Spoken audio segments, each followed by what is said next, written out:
Kali ini saya ingin membahas ada yang bertanya kepada saya perihal gaya nih. Perihal gaya, gaya apa yang dia tanyakan itu perihal gaya 69.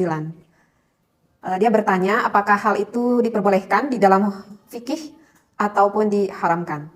Sebelumnya mohon maaf sekali ya, jika didengar akan apa yang saya jelaskan, misalkan agak sedikit tabu begitu ya, karena saya membahas hal yang seperti inilah gitu, yang mana bagi sebagian orang mungkin hal ini cukup tabu didengar, tetapi jangan berpikir negatif karena apa yang saya sampaikan ini adalah dasar ilmu yang ingin saya sampaikan. Karena apapun itu ya, di dalam beribadah kita itu diatur oleh aturan agama ya, diatur oleh fikih sehingga tidak ada keham-haman lagi gitu bagi kita yang belum mengetahui apakah ini diperbolehkan atau tidaknya. Jadi sekali lagi ya, jangan berpikir negatif akan apa yang saya sampaikan ini ya. Apalagi kan saya ini wanita gitu ya, seolah mungkin agak kurang pantas lah kalau wanita berbicara hal seperti ini.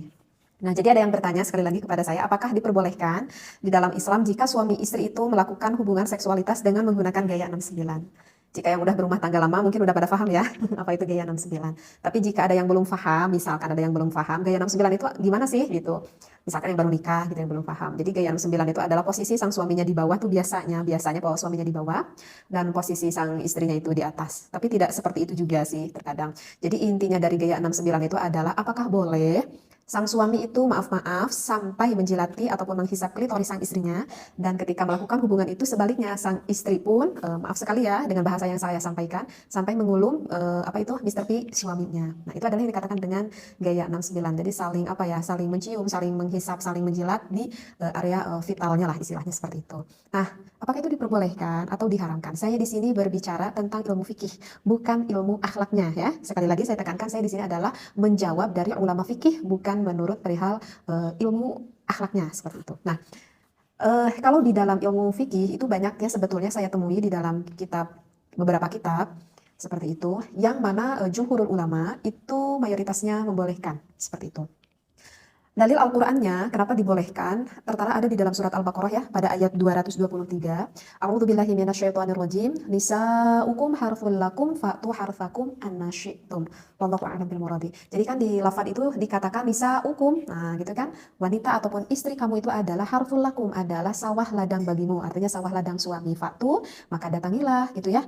Harfakum, ladangmu itu anna syi'tum. Nah, di sana itu ada lafaz anna syi'tum. Kalau kita lihat di tafsirnya, lafaz anna syi'tum itu bermakna aimin aina syi'tum. Jadi bermakna artinya aimin aina syi'tum itu kita boleh melakukan di mana saja seperti itu. Artinya ya di tempat yang diinginkan oleh suami dan juga istri. Kemudian wa mata syi'tum, maknanya itu adalah wa mata syi'tum, kapan saja jika suami dan istri menghendaki boleh dilakukan.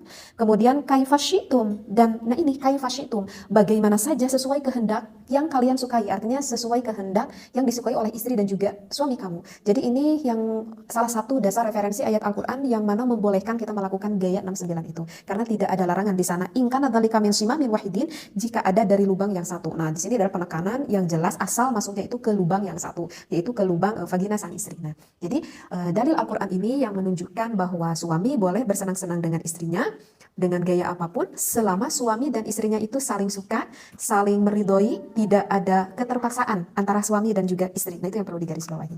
Nah, kemudian saya akan membacakan dari referensi kitabnya ya, berdasarkan dari dalil Al-Quran. Sekarang dari referensi kitabnya. Di sini dikatakan watafaqal fuqaha'u, sepakat nih para ulama ahli fikih ala annal jima'a, atas melakukan jima' yahrumu, diharamkan fi halataini, dari kedua keadaan.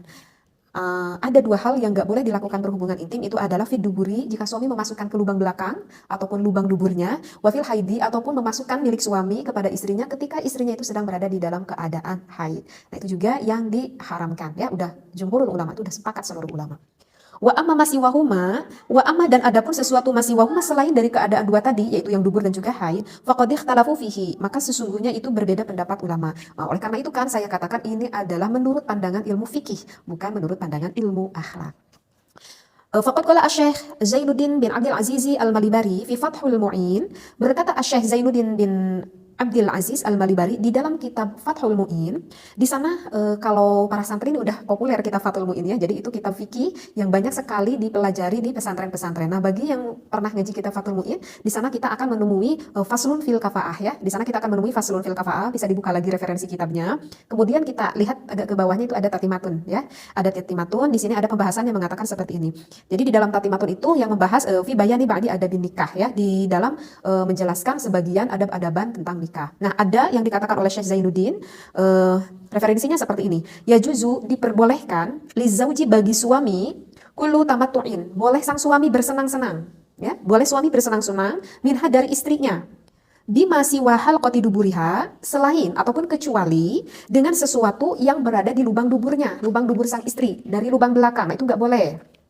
Walau bimaswi badriha. Nah, kecuali nih, walau bimaswi badriha yang diperbolehkan itu, walaupun sang suaminya itu sampai menghisap klitoris sang istrinya. Nah, jadi di dalam kitab Fathul Mu'in yang berkata Syekh Zainuddin bin Abdul Aziz, di sana dikatakan hukumnya diperbolehkan sang suami menghisap klitoris sang istrinya. Nah, begitu juga sebaliknya, sang istri juga diperbolehkan untuk mengulum milik sang suaminya yang kita kenal dengan gaya 69 ini gitu ya. Nah, jadi bagi sang suami ataupun sang istri, jika hal itu memang dianggap diperlukan dan saling menyukai, maka tak perlu ada keraguan kalau berbicara di dalam ilmu fikih, ulama di dalam mazhab Imam Syafi'i memperbolehkannya. Dengan syarat sang istri dan juga sang suami saling suka ya, saling meridhoi seperti itu. Kalau misalkan istrinya nggak mau gitu, kalau misalkan pengantin-pengantin baru gitu ya, itu kemungkinan kebanyakan para istri tuh nggak mau gitu ya, karena mungkin agak jijik juga gitu ya, dan merupakan hal yang sangat di luar bayangan mungkin sehingga nggak mau melakukan hal itu.